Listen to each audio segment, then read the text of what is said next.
Todos os dias, a Lívia tem a mesma rotina: furar o dedo pelo menos 12 vezes em 24 horas.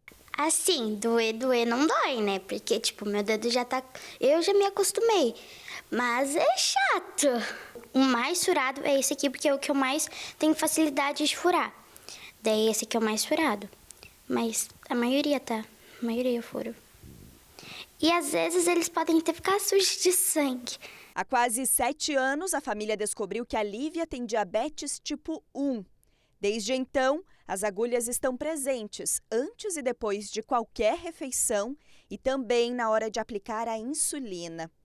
Por isso, apesar da pouca idade, a garota de 10 anos sabe que tem dentro da bolsa fiéis companheiros. Dessa aqui é insulina rápida. Ela, tu aplica e logo ela já vai fazer o efeito dela. Aos 3 anos, a mãe identificou os primeiros sintomas da doença. Ela começou a tomar muita água. E era junho, era um frio. E era estranho uma criança tomando muita água, fazendo muito xixi, né? E as pessoas começaram a me falar assim que ela estava emagrecendo. E a gente que é mãe, tá todo dia, às vezes não percebe. Mas então eu resolvi levar no pediatra para fazer o exame. Porque eu não achava normal aquele tanto de água, né? E daí o pediatra fez os exames e no retorno ele olhou para mim e disse assim: mãe, é diabetes, nós vamos ter que internar. Aí quando ele falou isso, eu já logo perguntei, o que eu fiz de errado? Porque quando tu tem um diagnóstico desse, meio que tu traz a culpa para ti, né? No caso da Lívia, a diabetes tipo 1 é uma consequência genética. Mas nos casos de diabetes tipo 2, a causa é uma combinação de fatores e hábitos. É o tipo de diabetes que mais cresceu nos últimos anos.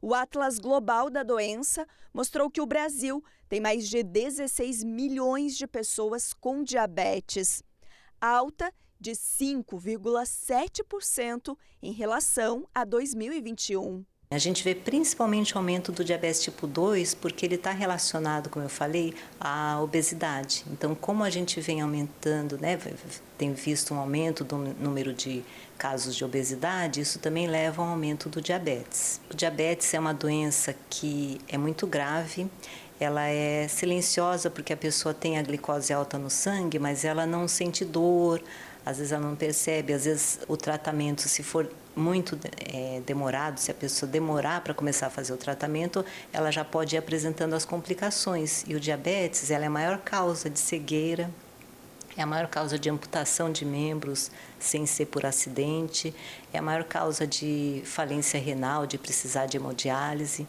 Então é realmente uma doença muito grave que tem que ser diagnosticada precocemente e tratada também adequadamente. Para dar suporte aos pacientes, há 34 anos nasceu em Joinville a Adijo, uma associação não governamental que monitora os casos de diabetes no município.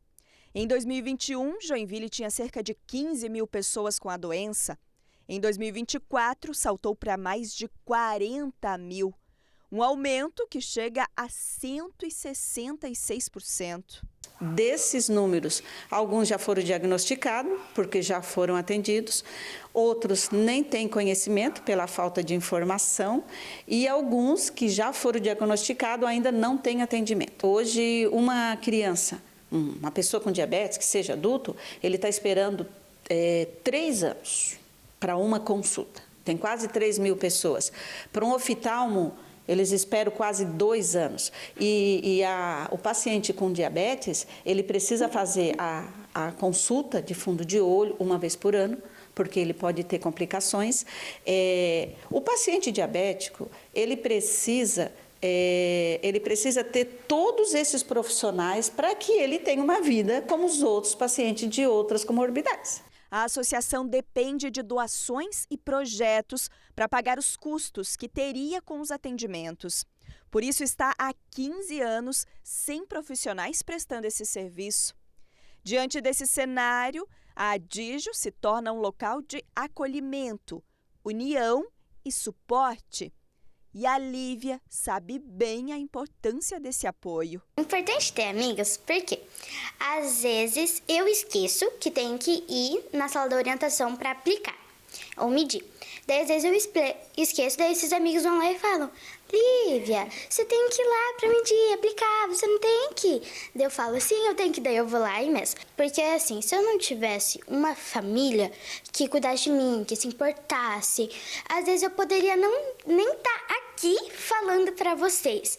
Por isso que é importante você ter uma mãe que cuida de você, um pai, um irmão, uma família, um avô, uma tia, um avô, uma avó, né?